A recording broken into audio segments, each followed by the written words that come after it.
How you doing? Learning by Doing, Chapter 4, 5, and 7 by Tracy Lawson Jr., University of Arkansas, Monticello.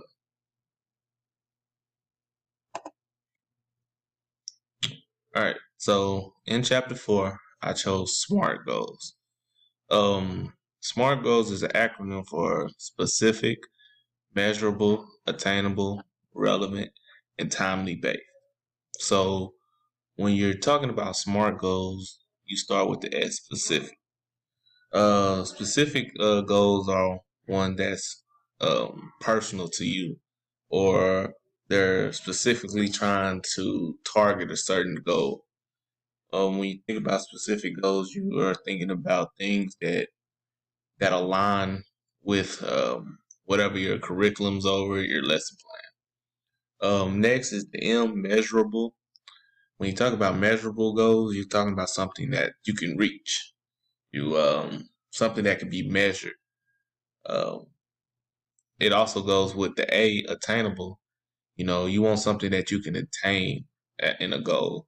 You don't want nothing that you set, but there's no way to get to it. So you want to make sure that your goals are attainable. R is relevant.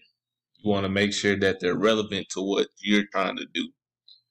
As an educator, we always want to set goals that are relevant to our students, because when they're relevant, they give them more let's see, inside to go get that goal. T, timely based. You want to set a time to do it. You want your goals to be set timely, probably within 2, 3 weeks, 4 weeks, maybe a month. Maybe you want to be able to, have a timely based matter of getting to that goal.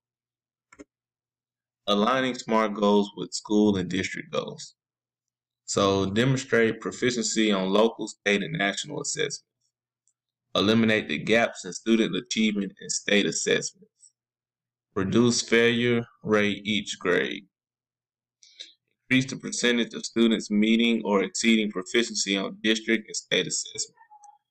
Increase the number of students who have access to and succeed in the most rigorous curriculum we offer. All right, so our goals are to demonstrate proficiency on local, state, and national assessment. Sorry. So what we're trying to do is we're setting our SMART goals to demonstrate proficiency. So we're trying to get our students to attain that on the local, state, and national assessment. Eliminate the gaps in student achievement and state assessment. So we're trying to close the gaps of one demographic group from having higher scores than another. So we're trying to make sure that all our groups are still scoring high. Reduce failure rate in each grade.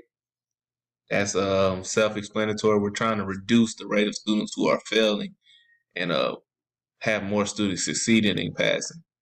Increase the percentage of students meeting or exceeding proficiency on district and state assessment. Once again, we're trying to raise the level of all our students.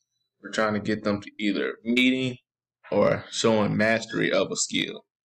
Increase the number of students who have access to and succeed in the most rigorous curriculum we offer.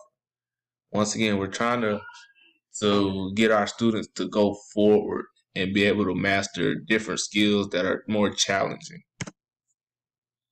What do we want our students to learn? So this is a question that should drive what curriculum, how you teach your curriculum.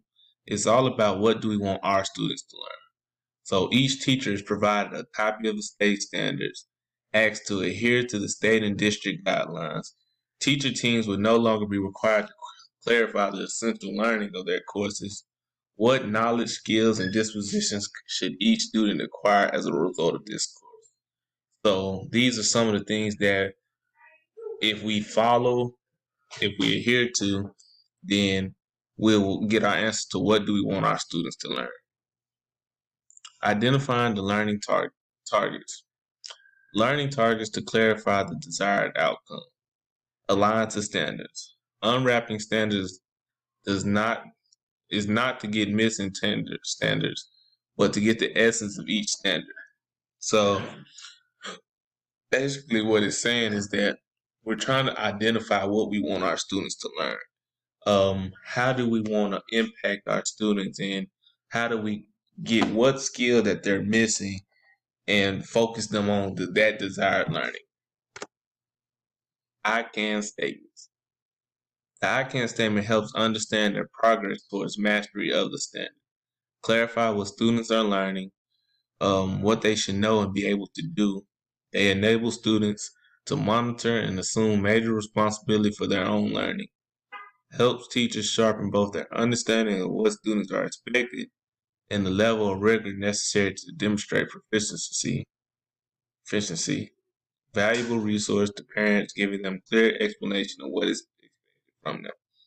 So I can statement can do a lot for a student. First, it says understand their progress toward mastery of the standard. So it's saying I can understand that progress. I can see how far I am from mastering a standard. Clarify what students are learning. I can give students the ability to say, I can't understand, I can't clarify what I'm learning. It gives them speech in their language. It kind of breaks it down, simplify things to where they can understand it. It helps them know what they helps them understand what they should know and be able to do in a lesson. They enable students to monitor and assume major responsibility for their own learning. I can. So it's holding them accountable of knowing. As for teachers, it helps teachers sharpen both their understanding of what students are uh, expected to learn and the level of rigor necessary to demonstrate proficiency.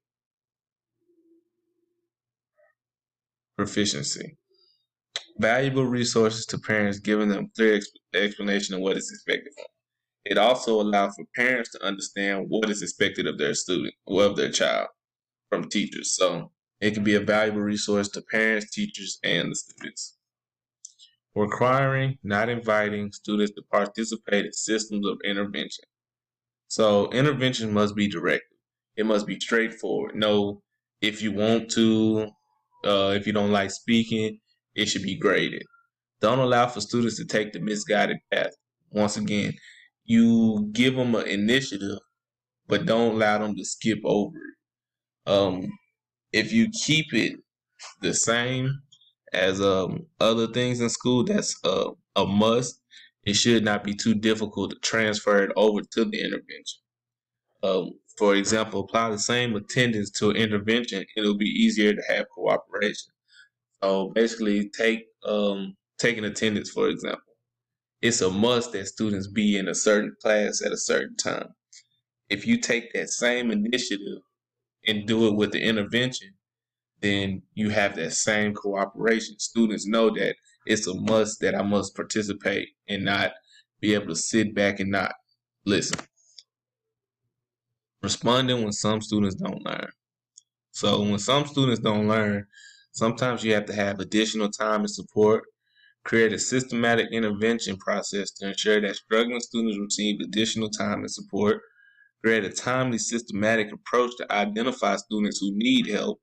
Must be additional so students don't miss core instruction. Provide help during school. Interventions will be directive, not an option of failure.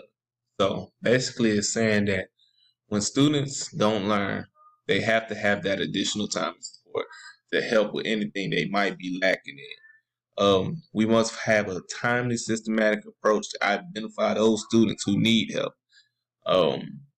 Some students might not be able to make it during or after school, so we have to help during school. Sorry, they might not be able to make it before or after school, so we have to help during school. Um, Students can't miss out on essential information during class, so we have to find time in their schedules to where they're not missing out on core instruction, but they're also getting that additional support if they need it. We have to instill in their minds that failing is not an option. Creating a common understanding of systematic intervention. Every faculty member must participate. It takes a family, it takes a village to raise a child. Identification process must be timely. We must identify those students who need help. Each student can actually receive the targeted help matched to each student need. This is my PowerPoint. Thank you.